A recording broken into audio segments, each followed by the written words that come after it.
Mary Stevenson. Maddie.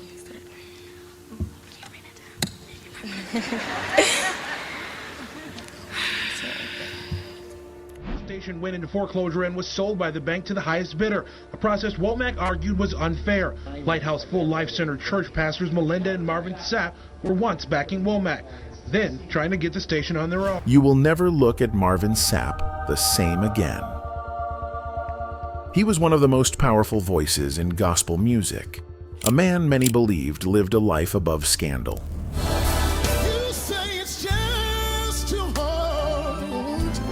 But behind was a storm of controversy.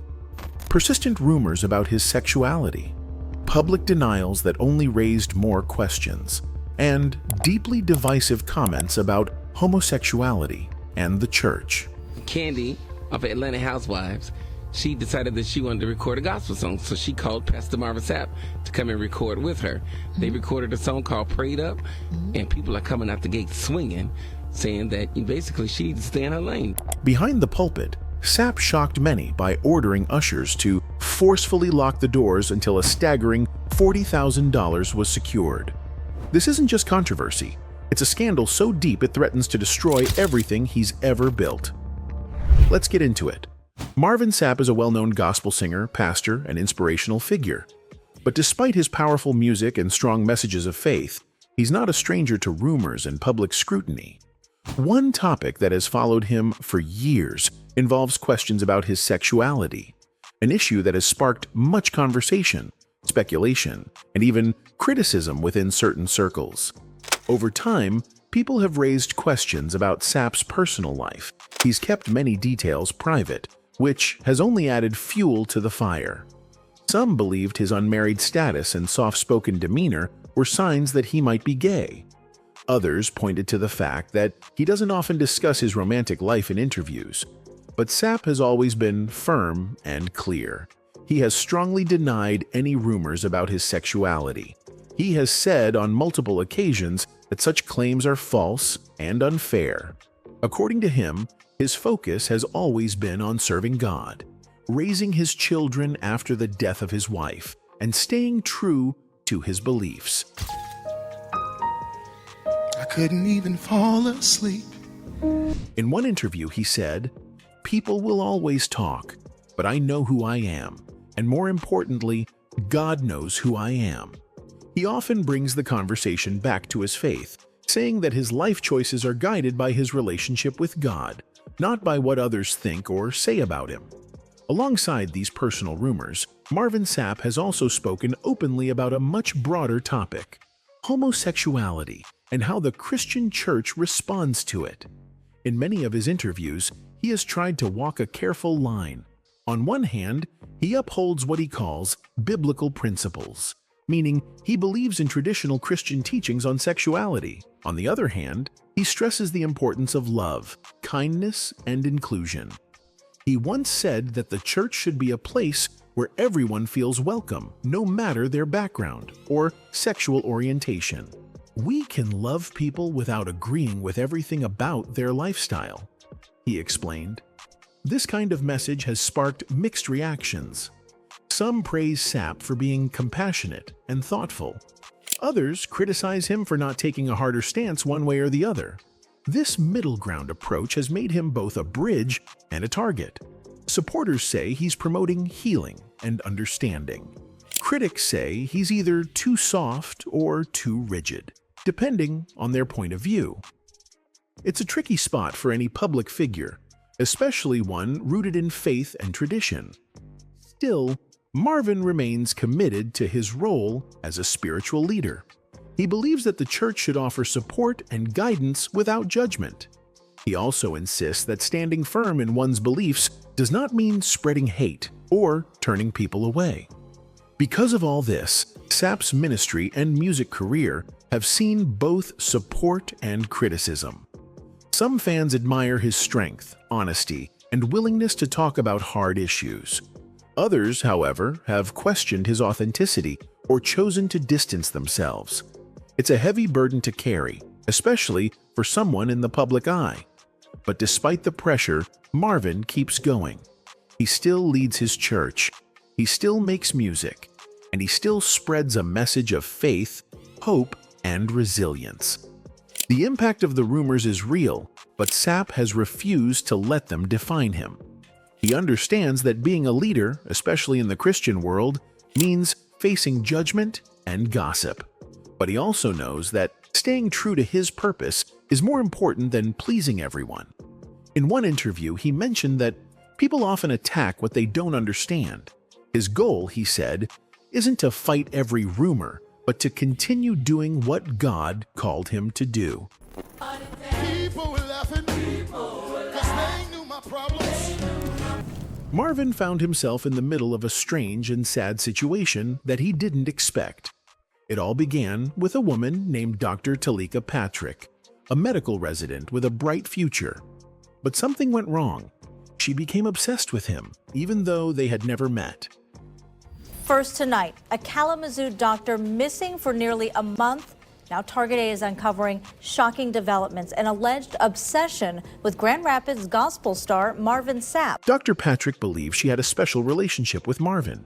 She sent him many messages online, some through Twitter and YouTube. In those messages, she said she loved him and wanted to have children with him. Marvin had never replied to her or given her any reason to believe they had a relationship. Still, Dr. Patrick became more involved in his life. She even tried to join his church and at one point went to his home. She spoke with his teenage children, which left Marvin feeling very concerned for their safety. Exclusive interview. Teleka Patrick's ex-husband in California told us he was concerned that she had mental health issues and she may be in danger. Tonight, this connection to Sapp is only adding to that concern. On August 25, 2013, Marvin addressed this situation at a church service. He did not say her name, but he shared with the congregation that a woman had been following him and making him and his family feel unsafe. Later, the media found out the woman he was talking about was Dr. Teleka Patrick. She had been stalking Marvin for over a year and claimed she was his wife, even though they had never met. To protect his family, Marvin went to court. He asked for a restraining order to stop Dr. Patrick from contacting him or his children. He submitted over 400 pages of proof, including online messages and posts. The court agreed and ordered her to stay away. However, the story didn't end there. Later in 2013, Dr. Patrick disappeared. Her car was found abandoned on the side of the road in Indiana. Inside the car were her purse, cell phone, a Bible, and some cash. The discovery shocked everyone, including Marvin. Even though he had no connection to her disappearance, the media began linking his name to the story, making things even harder for him. Marvin Sapp makes some serious allegations of stalking, contacting his kids, and more than 400 pages, he said, worth of contact. After months of searching, Dr. Patrick's body was found in a nearby lake. The authorities ruled her death an accident. They said she likely drowned. But the mystery around her behavior and obsession with Marvin kept the public talking. Many people began to wonder why she had become so fixated on him and what had gone wrong in her life. Marvin later spoke out, saying he was heartbroken over what happened to Dr. Patrick. He made it clear that he never had a personal relationship with her. He also said he was praying for her family, who had suffered a great loss. When I found out she went to Michigan, you gotta ask yourself, why did she go to Michigan? In Grand Rapids, Robert S. Womack, a well-known radio personality, made a big move to help save the city's only urban radio station, WJNZ-AM 1140. Hundreds of protesters out in support of WJNZ Radio as the station asks a judge to put a stop to the sale of the station. He gave back $150,000 to gospel singer Marvin Sapp, who had committed to the station's cause just a week before. Womack, along with 3 other investors, dug deep into their pockets to cover the remaining costs and make sure the radio station stays open. The money was a part of their effort to save the station, which was in danger of being sold after the previous owner defaulted on a loan. Womack knew that saving WJNZ would take more than just financial support. It would require careful planning and cooperation. The court battle continues over WJNZ, Grand Rapids' only African-American formatted radio station. Then Marvin and his wife, Melinda, came forward to announce their investment in the station. The couple had a clear vision for the station's future. They wanted to make WJNZ a more family-friendly station, with content that could be enjoyed by listeners of all ages. To take their plans further, they even proposed moving the station's operations to a location closer to their church, the Lighthouse Full Life Center Church in Grand Rapids, where Marvin Sapp is the pastor. However, there were some challenges with this idea. Robert Womack explained that before they could talk about changes to the station's format, they needed to win a legal battle over the station's ownership. Womack's team of investors and lawyers were concerned that Marvin's comments about the station's future could harm their ongoing court case. The legal dispute was about the station's ownership after it went into receivership. The previous owner had failed to pay off a bank loan, and now the court was trying to figure out who should get the station. The station went into foreclosure and was sold by the bank to the highest bidder, a process Womack argued was unfair. Lighthouse Full Life Center church pastors Melinda and Marvin Sapp were once backing Womack, then trying to get the station on their own. Another issue in the deal was the share of the station's ownership. The Sapps wanted a 75% ownership stake in WJNZ for their 50% investment, which did not sit well with Womack and his investors. Womack said that his lawyers had advised against agreeing to such a deal. This disagreement caused some tension between Womack and the Sapps, but Womack insisted that they were still on good terms. The situation was complicated, but Womack remained hopeful that everything could be resolved without the need for a long and expensive court battle. As part of the legal process, Womack was required to place $315,000 in an escrow account. This amount was slightly more than the winning bid from Holy Family Radio. The escrow money was a way to make sure that if the sale fell through, there would be enough funds to keep the station running.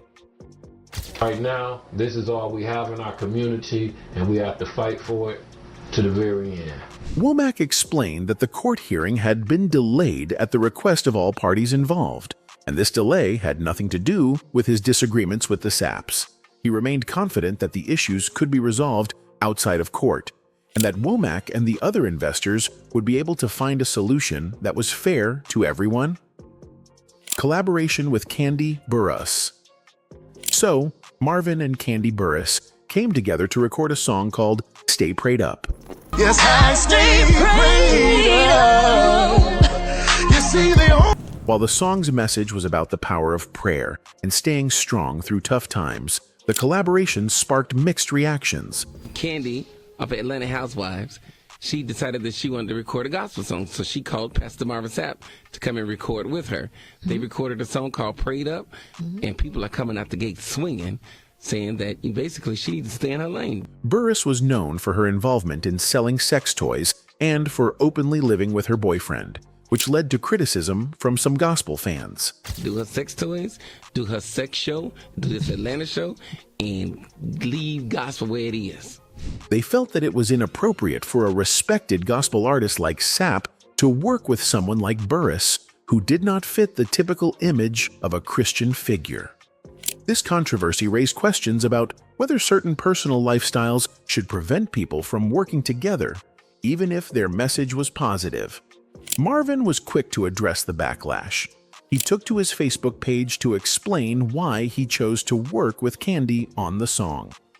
In his post, Sapp expressed that the problem wasn't with the message of the song, but with how some people in the church were focusing on the messenger rather than the message itself. He pointed out that Burruss wasn't singing about inappropriate things like sex or drugs in the song. Instead, the lyrics were about the importance of prayer and how staying close to God can help people through difficult times. Yes, I stay prayed up. You see, Sapp also addressed the judgment from some of his Christian followers by explaining that, in his view, the church often focuses too much on small details or the flaws of others. He made a comparison to how Jesus treated sinners in the Bible. According to Sapp, Jesus showed compassion to people who were struggling with sin and didn't publicly shame them. For example, Jesus showed kindness to the woman caught in adultery and the Samaritan woman at the well. Sapp further made the point that everyone in the Bible, even those who were greatly used by God, had flaws. He reminded his followers of well-known figures in the Bible like Moses, who was a murderer, Rahab, a prostitute, and David, who was both a murderer and an adulterer. Despite their flaws, these people were still part of God's plan. Even Peter, one of Jesus' closest disciples, had a rough past, and Paul, who once persecuted Christians, went on to write most of the New Testament. One of the key points in Sapp's post was that the song "Stay Prayed Up" had reached millions of people. He saw it as an opportunity to share a message of hope and prayer to a large audience, including those who might not usually hear such messages. The song, he explained, had a positive message that could help people through tough times. He believed that it was important to use every opportunity to share faith, even if it meant stepping outside the traditional boundaries of gospel music. Sapp understood that not everyone would agree with his decision, but he felt it was the right choice to make for the greater good of spreading a message of prayer. Marvin recently shared his thoughts on Kanye West's entry into the gospel music world. He believes that Kanye, also known as Yeah, is not a true gospel artist, and his involvement in the genre is unfair. Jesus walk, Jesus walk. He explained that gospel music has its own rules and traditions, and Kanye's influence can take away from artists who have worked hard in this field for years. In his view, it's not right for a famous celebrity like Kanye to come into gospel and take the spotlight from people who have dedicated their lives to it. Sapp also mentioned that while Kanye has received praise for his album Jesus is King, Jesus is King. it is not the same as other gospel artists who have been making music for much longer. He explained that Kanye's gospel album won multiple awards, but Sapp believes that his entry into the genre has made it harder for newer, up-and-coming gospel artists to get noticed. Sapp expressed concern that Kanye's popularity is taking over, pushing other gospel musicians into the background. Sapp also mentioned Lil Nas X as an example of this unfair treatment. Lil Nas X's hit song Old Town Road caused a lot of debate about whether it belonged in country music. No more. I got the horses in the back, horse stock is attached, head is matted black. Many people felt that his song didn't fit with the traditional country sound, and it caused some tension in the country music community. Sapp compared this situation to Kanye's entry into gospel music. He said that if a gospel artist tried to enter country music or another genre, it would likely be rejected, but Kanye's fame allowed him to enter gospel music with ease. Marvin spoke out about a video that was going viral online. The video showed another pastor, Jim Standridge from Oklahoma, yelling at people in his church because they had fallen asleep during his sermon. Now, you might do your English teacher that way, but I'm not teaching English. I'm teaching eternal life here. I love you. You know I love you. Have I convinced you I love you? Yeah, you better nod your head yes. All right, come on. Pastor Standridge even told one person they were not worth 15 cents. Many people were shocked by this video, which was shared on YouTube and got over 500,000 views. Some thought the pastor was being too mean. I think I'd marry you. You're one of the sorriest church members I have. You're not worth 15 cents. Others thought he was just being honest. Marvin Sapp decided to share his thoughts. Marvin posted a video on Facebook to explain why he supported Pastor Standridge. He said that sometimes pastors must correct their church members in public. He said, "This is not being mean. It's what the Bible says should happen." He read from the Bible, 1 Timothy 5:20, which says, "If someone keeps doing wrong, the leader should correct them in front of others, so everyone can learn from it." Sapp explained that the word rebuke means to show strong disapproval when someone is doing wrong. He said it's part of a pastor's job to lead and guide people, even when it's not easy. In his video, Sapp made it clear that spiritual leaders have a duty to speak up when something is wrong. He said pastors are not just there to preach nice messages. They are also responsible for helping their members grow and stay on the right path. According to him, sometimes this means saying hard things, even if it's in front of everyone. Some people on Facebook agreed with him. They said that if people cannot take correction from their church leader, then maybe they are not truly following God. One comment said, "If you cannot accept being corrected by your pastor, then how can you say you are obeying God?" Later, Marvin made headlines again, but for a different reason. He said he was turned away from a fancy steakhouse called Ruth's Chris in Chicago. He went there with friends, but they were told they could not eat because of their clothes. Sapp said he was wearing cargo pants, a t-shirt, and sneakers. He felt this was unfair because he saw other people inside the restaurant wearing ripped jeans. He believed the rule about dress code was not being used fairly. He shared the story on Facebook and mentioned the name of the manager, who turned him away. A woman who was at the restaurant that day commented on Sapp's post. She said he was wearing sweatpants and that the restaurant has a dress code. She said the manager asked nicely if he had other clothes to change into. She also said the manager even offered to buy him appetizers if he came back. She felt Sapp was making a big deal out of nothing. She said people are starving in the world, and this was a small issue. But Sapp replied and said he was not wearing sweatpants. He explained he and his friends were dressed just like everyone else in the restaurant. He said the rules were not being applied the same to everyone, and that's what bothered him.